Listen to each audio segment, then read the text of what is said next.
Nini Streamer Overload is a game in the same way that owning a Tamagotchi is a game. However, in this case, you're not taking care of some little stupid pet. You're taking care of a live human woman.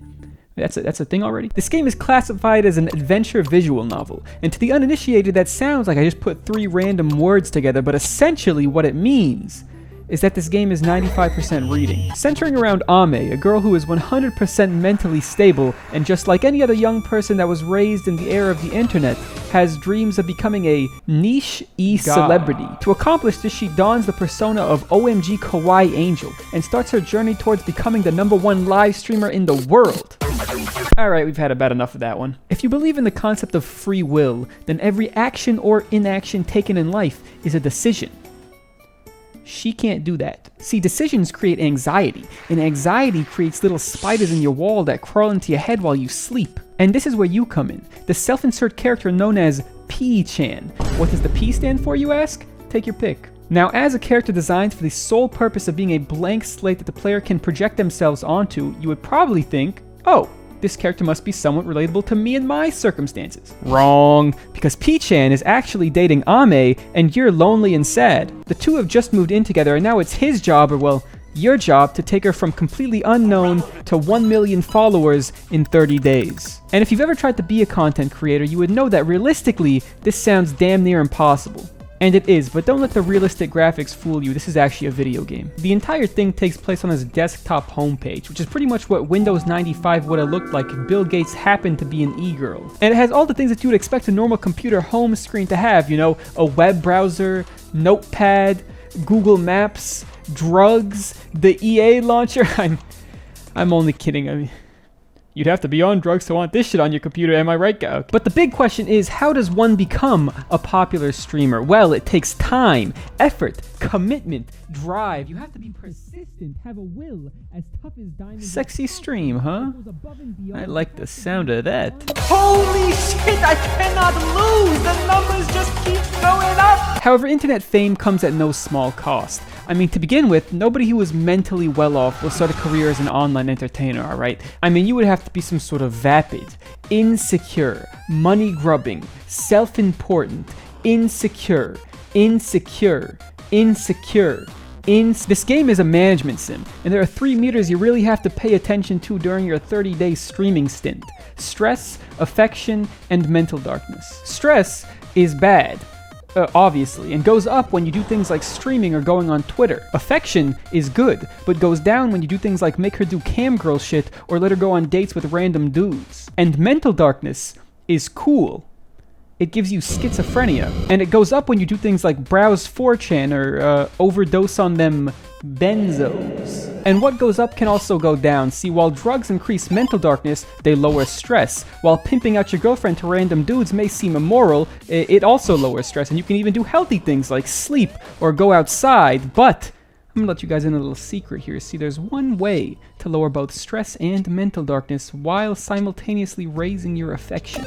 Alright guys, look, I'm not immature. This is part of the gameplay. I don't want to be doing this. This is just the best way to... Okay, so maybe a little part of me wants to do this, but realistically it's... Okay, so maybe I was a little curious to see what happens if I kept doing it, alright? But it's nothing that... Okay, so I want to press the sex button. I want to press the sex button. Is that what you guys wanted to hear? However, even good things need to be done in moderation, especially when you have an addictive personality. Too much hot, sweaty sex causes the nymphomaniac ending. Too much affection causes one of the various crazy-ass bitch endings. Too much being a normal person causes the worst ending in the game. Working a corporate 9 to 5. There are 27 of them.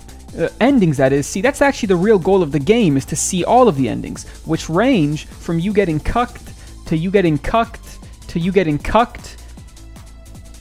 And once you see all of the endings, you can unlock the secret ending, where you get to see what's in this little secret.txt,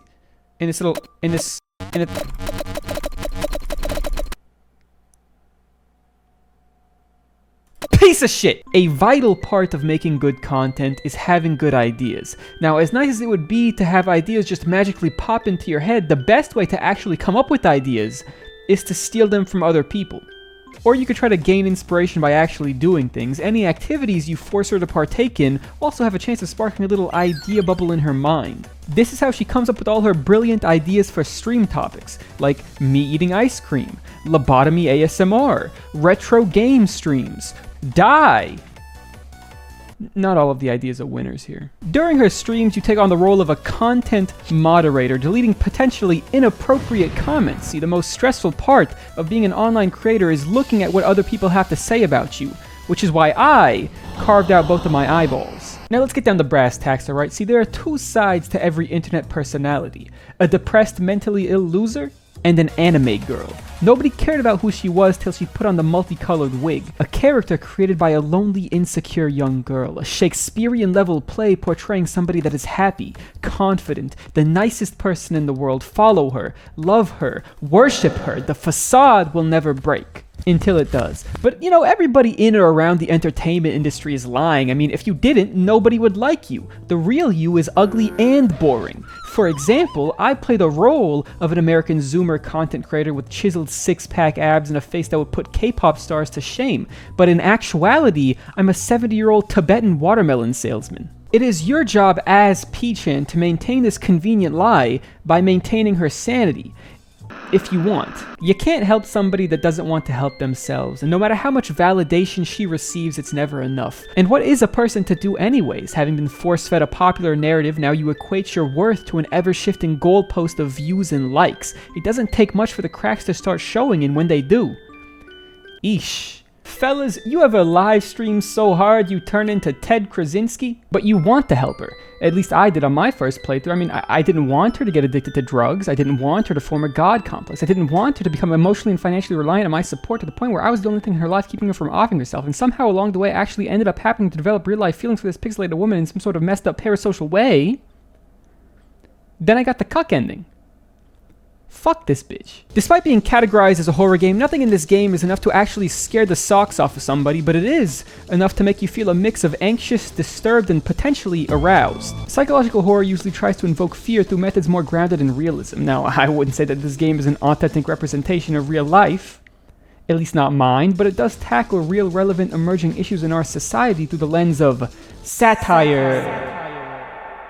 Though some of these chat messages seem like they could have been pulled from a real stream, and I've never had the experience of being a mentally ill girl's psychiatrist, but I can imagine that my reaction in real life to receiving messages like this would probably be about the same as they were in-game. This game is also chock full of Zoomer humor. And I'm not talking about that cringe TikTok humor, no, I'm talking about cringe pop culture references and obnoxiously self-deprecating humor. You know, the thing where you say, I want to die as a joke, but you're really only sort of joking and it's more of a half-hearted confession that you wish to be sent to the big live stream in the sky. When she says she craves death, is she being serious?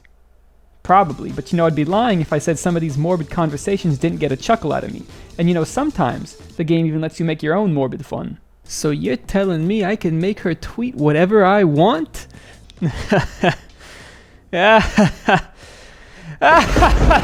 It's a good ending. We got the, I wouldn't do that. Though occasionally the game will hit you with that sweet chin music. See, when she says she wants to play her wrists like a violin, and you get the interactive minigame to do so, it becomes just a little bit harder to laugh at that. Not impossible, though. And if the minigame doesn't catch your attention, the distorted-ass music blaring through your headphones might. Shit, I mean, some of these tracks made me want to.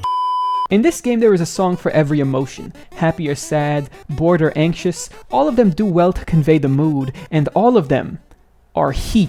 This guy must have been in the studio for a fortnight cooking this shit up. Look, if you like music that people over the age of 35 hate, then this soundtrack might as well be crack cocaine to you. And it's a good thing, too, because... Well, I mean, unless you're an old fuck, but... Because you're going to be hearing these tracks a lot. I don't know if the point of this game was to make me mentally ill as well, but grinding for some of these endings without a guide had me on the brink of true mental collapse. I especially love the one that requires you to get 100 mental darkness and then refresh your save until the game blesses you with a 1 in 100 RNG dice roll that decides if you get the ending or not. That one was really fun, and definitely didn't make me want to commit various violent crimes. Now, what is the verdict though? Can you indeed fix her? No. You would think with 27 goddamn endings in this game, one of them would be a happy ending. I mean, we get close, we do get close, but unfortunately for internet personalities, there are no happy endings. Because I mean, realistically, you only got a couple of options. You either fall off, fuck up, or recreate the Heaven's Gate incident. It feels to me that this game's target audience is a very small, weird niche, because it is a game that is a critique of creator culture, seemingly made by somebody that hates it, yet is so familiar with it that they probably have more parasocial relationships than they have real ones. It is like if Oshinoko was about live streaming. Not a lot of people think about how creators are doing when the cameras are off. I'm not saying you necessarily should, because everybody's got their own demons to fight, but people typically only focus on the content being presented to them, and so they end up treating the lives of the people who make it as content itself. An anthropomorphic squid once said, "Nobody cares about the fate of the streamer as long as they can get their instant, pogification." Look, I don't know enough Twitch lingo to make a good joke here. Point being, this game lets you experience the other side of that, for better or for worse. 'Cause you come for the cute anime girl, but you stay for the mental trauma involving a cute anime girl. Because at the end of the day, that's really what it's all about. You just want to kick back and watch a cute girl talk about nothing for a few hours. And that's why you're on this channel, I get it. And you know, playing this game did actually make me realize something. No, nothing about the dangers of seeking internet fame, nor the mental issues that can come from and lead to it. But more so that if I want real, true internet clout, I gotta start throwing some ass on camera. It's about time for me to start throwing some ass on camera. Matter of fact, hit that subscribe button. Next video, I'm twerking on YouTube. My bare butt booty naked twerking on YouTube. You could put that on your fucking homepage, Susan. It was only after playing this game and browsing the Steam store page that I had realized, wow, this is a genre now. This is apparently what gets the people going. I suppose it isn't the worst idea to capitalize on the innate desire to put together the broken pieces of an attractive woman you have no business being with in the first place, akin to solving a Rubik's Cube with no matching colors. And far be it from me to chastise lonely men around the world for being lonely. I get it. When you're single for a long time, you have to take these things in stride. Sure, she may blow up your car and kill your dog, but both of these things are easily replaceable. If you want to find love in the modern world, you can't sweat the small things. And back to the matter at hand, the next game I had played in this newfound genre is actually two games, a duology with one of the strangest names I have ever heard.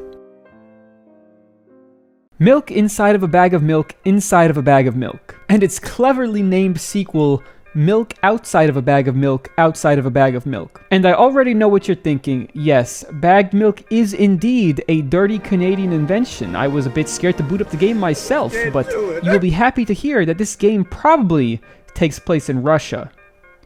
I hear things aren't going too well over there either, though. These might be some of the shortest games I have ever played in my life. I 100%ed both of these games in a combined total of about 2 hours. And the name isn't the only thing weird about them. These are the two weirdest games I'm going to be talking about today, which is definitely no small feat. And so if you can't already guess, in Milk inside a bag of milk inside a bag of milk, the premise of the game is that you need to help this girl buy milk from the store. Sounds easy enough, right? What's the catch?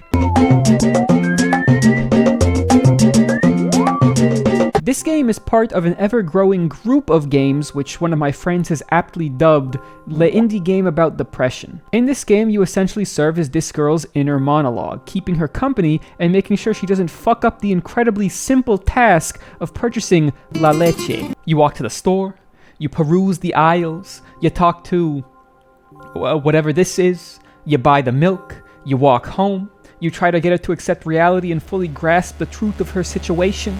You fail. You do all of that again, but this time let her remain in an oh-so-comfortable delusion. She breaks the fourth wall to trauma dump you, she goes home, and her mom tells her to go to bed. That's the game. That's front to back, literally that is the entire game. It's definitely unique, and I guess depressing. I mean, this game is essentially a 20-minute conversation between this girl and you, who is technically also this girl since you're just a voice inside her head. And I suppose in a way, this game is a more realistic approach to depicting mental illness than what is typically done in other games. Realism is subjective. Point being, it's steeped in mundanity, which is what makes it poignant. But that's just the elitist critic in me talking, because truth be told, this game felt like the video game equivalent of Blue Balls. Thankfully though, there is a sequel, Milk outside a bag of milk, outside a bag of milk. And this time around, it looks like we got a little bit of a budget here, ladies and gentlemen. The game starts with an anime cutscene detailing the events of the first game and... Hold on, run that shit back?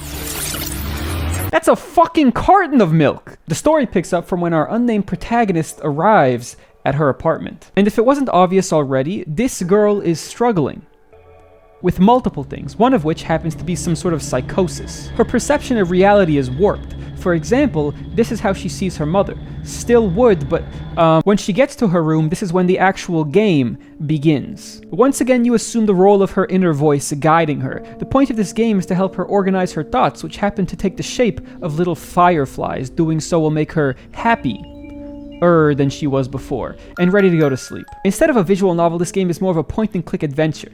Sort of in the same way that staying inside your room for 48 hours straight, staring at the ceiling, is an adventure. You click on various objects around her room, learn more about her, and then she goes to sleep. That's it. My balls are 2 gigantic blueberries right now, I'll tell you what. I suppose the game is more about the journey than the destination. Again, using the term journey very loosely here. The game is very vague and cryptic with its endings and meanings and everything. On some levels, it feels like it speaks to my apathetic soul, but on most levels, it just leaves me hungry for any sort of concrete plot point that I can latch myself onto. Because along this brief escapade, I would find myself thinking, well, that's definitely an allegory for something. And seeing how thinking is a job for the mentally fit, I decided to take to the reviews section for answers, and the clandestine geniuses of Steam really helped me tie up the loose ends in my brain. That said, I think I will give you my 4000 IQ interpretation of milk. Now obviously this entire psychological kerfuffle stems from some familial trauma, specifically due to the fact that her abusive father jumped off a building. Spoiler alert, he didn't live. Probably. However, there are obviously some other issues present, like a seemingly emotionally detached mother, cyberbullying, and a reliance on pills and the like. Now, what is the significance of milk? Well, from the plethora of discarded milk cartons in her room, she is obviously a serial milk drinker. But the milk is dangerous. Her mother made sure to hammer that point in her head. I mean, she even conflates the milk sitting on her kitchen table to that of a dead body. And what is so dangerous about the milk, you may ask? Well, she's probably lactose intolerant. So why would somebody who's lactose intolerant try to drink milk? We'll get to that. See, this girl's problem isn't that her dad went out to get milk and never came back, but rather that he forced her to drink milk to kill her. Yeah, that sounds about right. She feels a misplaced guilt about her father's death. This is her atonement. The milk in this case represents her attachment to her dead dad. No, yeah, I think that still sounds right to me. So every time she goes out to get milk, it is a struggle. This game is about accepting what has been done, letting the demons in and fighting them rather than sitting idly by. She didn't want to admit anything was wrong. She would have rather lived in a drug-filled delusion. At this point in time, she has stopped dreaming. She is numb. However, each of the endings consists of a dream signifying that by the end of the game, she has finally begun the healing process. I think. And as for what is actually depicted in her dreams, yeah, I think you could just go to the wiki for this one. I'm tapped out, to be honest. Finally, to answer the question, can you fix her? Yes. No? Can you really ever fix anybody? What justifies being fixed? Do we as humans even have the capacity to change in such drastic ways? The way I see it, there are many drugs that could bring about change, and I think love might be the most potent of them all. But if you don't love her for who she is now, how can she ever love you enough to really change? And that begs the question, do you really want to fix her? Is it her you're attracted to, or the feeling of making an unhappy person happy? Could the attraction only be there because in her, you see fragmented parts of yourself? You gravitate towards people more broken than you, as another form of escapism. When is the last time you've looked inwards? Now this is the big boy. When you think of fucked up anime women in video games, you're probably either thinking of this or Peaky Blinders. If you are one of the few who have never heard of this game, never played it, or don't know what happens in it, you should probably try it. It's free on Steam and can be played on the PC equivalent of an iPod Touch. Now me personally though, I'm a gigantic whale, and I didn't spend $1,600 on a 4090 to play a free game. So I paid $15 for the Plus version of the game. The problem with that though is that this game sucks. At least that was my first thought. See, it's no secret that I dabble in the occasional Japanese animation, alright? I know the tropes, I've studied the formulas, I got my PhD in being a loser. So believe me when I say that the intro to this game is one of the most milquetoast, cookie-cutter, A squared plus B squared equals C squared horror romance anime setups of all time. But I am no fool. The absurd amount of content warnings at the beginning of the game tell no lies. And to be honest, if when I played this game I wasn't vaguely aware that some crazy shit might just go down later, then I probably would have just stopped. I wouldn't have stopped playing the game. I have this weird thing where if I start a show or a game, I have to see it through to the end. Like, this shit would have to be appallingly bad for me to actually put it down. And even then, I still might see it through in the slight chance that maybe there's some insane ending that blows my dick through my ass. It's seriously a problem. And this wasn't even that bad, it was just a little bland. But luring the player into a false sense of security with this blandness was the point. Or maybe I'm reading too far into it. On the surface, this game is a romantic comedy revolving around 5 characters. Sayori, a happy-go-lucky girl who happens to be your childhood friend. Natsuki, your underclassman who has read every play in the Tsundere handbook. Yuri, a giga introvert who likes books and shit. And finally, we have Monika, intelligent, confident, popular, and president of the literature club. You join a literature club, it's in the title of the game. But of course, let's not forget that there is your character. Essence of generic Japanese protagonist. And everything seems very normal. You go to school, you get peer pressured, you learn a bit more about the girls, their personalities, and surprisingly, this turns from a generic harem rom-com to a generic harem rom-com with characters that I actually kinda like. I was honestly surprised at how quickly I became invested in learning more about these 4 characters and their stories. And surprise, surprise, this is another visual novel. Not a great game to play if you're illiterate, but I was able to sort of get the gist of it by playing it like a picture book. But besides reading in the occasional dialogue prompt, due to the fact that you are in a literature club, every in-game night you are told to write a poem. Though you aren't really writing a poem, you're kind of just picking words, and I suppose in a sense, writing a poem is just picking words and stringing them together, but this poem kind of fucking sucks. The game tells you to pick words that you think the girl you want to get closer to would like. However, in my case, seeing as I've already transcended beyond my carnal desire, I just ended up picking the words that I thought were the coolest. Each member then shares their poems during club time, and here is where their psyche starts coming out on full display. The poems do such a good job of capturing the inner mind of these characters that when reading them, despite the game having no actual voice acting, I can almost envision 4 distinct voices in my mind. And throughout the beginning of the game, the girls just seem so normal. The conversations seem ordinary. Friendly banter, playful teasing, sharing your interests, deepening your understanding of each other, even normal boring arguments amongst friends, it's all so plain. But every now and then you catch these little hints that shit might not be as it seems, and for the most part they're so subtle that it felt like the 2 parts of my brain were fighting each other, trying to decide if these girls were normal. Like, yeah, alright, she likes carrying around sharp knives wherever she goes. I carry around the immense weight of my somber desolation, and I've only killed 3 people this month. And sure, sometimes she says some eerily foreboding shit, but sometimes I send some eerily foreboding bomb threats to different Papa John's locations around the country. It doesn't mean anything. On my first playthrough, the words I picked for the poem actually did lead me down the path of Yuri. The character, I'm talking about the character here. Jesus Christ. Now, I'm not going to say I have a type, but I do. Notwithstanding, it almost felt bad that you can only really pick one. Call me a sap, but after learning more about these characters, who are literally programmed to love you unconditionally, it becomes a surprisingly arduous decision, and it feels especially bad when the childhood friend who clearly loves the player character so much that it hurts her tells you that she has depression. And it feels even worse when you have to reject her confession because you already made your choice. And you know what feels even worse than that? No amount of content warnings could have prepared me for this. Now that was game over. Shit sends you straight back to the main menu, and it's already fucked. Alright, when you start a new game, you are not greeted by your childhood friend on the way to school, you are greeted by... matter of fact, doesn't even exist anymore. It is only these 3, and this tag on Steam is starting to make a little bit more sense.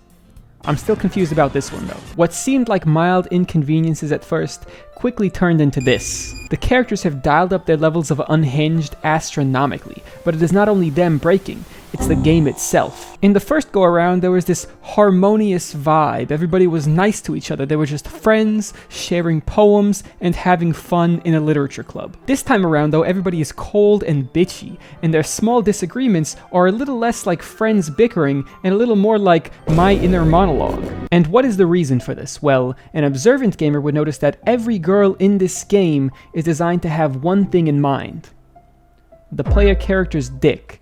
Such is the plight of the anime protagonist. Cause say two normal, mentally stable girls like the same guy, right? What's the worst case scenario? Maybe everybody ends up going their separate ways, but eventually it all works itself out. Now say, maybe one of these girls is just a little insane. Or hey, maybe both of the girls are a little bit kooky. And now it's not just two girls, but four. What's the worst case scenario here? Yeah, that's pretty bad. Monika, though. Monika is different. Throughout the game, despite Monika seeming like the most normal character, it starts to become more and more apparent that she is some sort of supreme being in this virtual world, and here is the big twist. She was fucking with the shit. Yes, being the literature club president actually gives you sentience. She has realized that she is in a video game, and she doesn't want the player character's dick, she wants your dick. Because to her, you represent a life not limited by the game world with its rules and limitations, never-ending possibilities, true freedom. The problem is these three thoughts are getting in the way, so she provokes them, exacerbating their already present issues. She's essentially hitting them with the... But not only that, she's figured out how to edit the game's code, so she actually just decides to take matters into her own hands, deleting the other characters from the game, leaving just Monika. This game doesn't just break the fourth wall, it shatters it. She's not talking to the main character, she is talking directly to you. She is the one that uploaded the game to Steam. She has a Twitter. She can even recognize that I was recording for the video and makes a comment about it. Part of this game takes place outside of this game. Because once you get to the screen, there is no in-game way to progress. All you can do is sit there, listen to Monika talk, and stare deeply into her big, beautiful green eyes, and it's somewhat hypnotic, actually. I think I'm in love. Oh fuck, I'm doing it again. To actually progress, you have to go into your files and delete Monika's character. And while Monika breaking the fourth wall so hard that she is practically reaching through the fucking screen is dope, overall, I have mixed feelings about fourth wall breaks in general. The fact that they can convey some sort of depth, meaning, or experience that would not otherwise be possible is great. However, they also run the risk of cheapening what's already there. When Monika is talking to the player, there is a part of me that does believe that this is Monika. But there is also a lone thought that slowly worms its way to the front of my cerebral cortex. This is actually the writer talking to me through her. And when I was reading the character stories earlier, this thought didn't exist. It's a little thing called immersion. This character is a character that exists in some world, and I am just viewing their story. A fourth wall break pulls me away from that. As real as Monika says she is, in reality, she is just code programmed to say that she isn't. And that's not me necessarily saying I dislike what the game did here, it's more of an inevitability of the device that was chosen. I do gotta give props to what might be the biggest fourth wall break I could think of since fucking Psycho Mantis made me change my controller port back in 1846. Anyways, apart from the main story, in the $15 version of the game, you get the DDLC DLC. Now, if the main game is a surreal horror game, what is the DLC? Doki Therapy Club. A collection of episodes detailing the founding of the literature club, how all these girls became friends, their trials and tribulations. This is the high school drama I signed up for when I decided to play a game called Doki Literature Club. And actually, to be honest, it's a little too healthy. Almost a little too heartwarming, and usually I can suspend my disbelief for the sake of the game, but this shit is pushing it. These are some of the most emotionally mature high schoolers I have ever seen. Because I can only imagine if I had talked about being sad in high school. I mean, look, you truly don't realize the amount of ways you can be called gay until you start talking about your feelings to a bunch of teenagers. And the way that they can just talk about this shit and open up to each other really just shows how much their friendship and this club means to all of them. It's a shame Monika decided to kill everybody for a chance at some IRL dick. You know, sometimes it's better to not question the nature of your metaphysical condition. Anyways, to address the big question, can you fix them? Sort of, yeah, actually, kinda, yeah. There is actually a good ending in this game, and all you gotta do to get it is play the game again 3 separate times, not including the first time you play the game because that save file is gone. Along the way, you have to write poems for each girl and do their individual paths, but stop just before the end of the game, ensuring that you have a separate save file for each one of these runs. Then, you need to finish the game. This causes a reset where Sayori is now the president of the literature club, meaning she has become God. And the game ends in a very befitting way. She talks directly to you, the player, and tells you that she has seen the overtime effort you put in simping for fictional women, and she is happy that you went through all of that. But she also lets you know that the game is over. There is no content left, nothing more she can do with you. A hollow victory. And at this point, it might be some weird conditioning from playing all of these games, some fucking anime girl mental priming, but when she said that she will miss me and hopes I visit again, for a second, just for a second, I felt a genuine sadness in my heart. Things aren't going good for me, I'll be honest. Because at the end of the day, I'm imperfect. We all are. Some of us a bit more so than others, and maybe we should worry a bit more about fixing ourselves rather than some fictional character. But that won't happen, will it?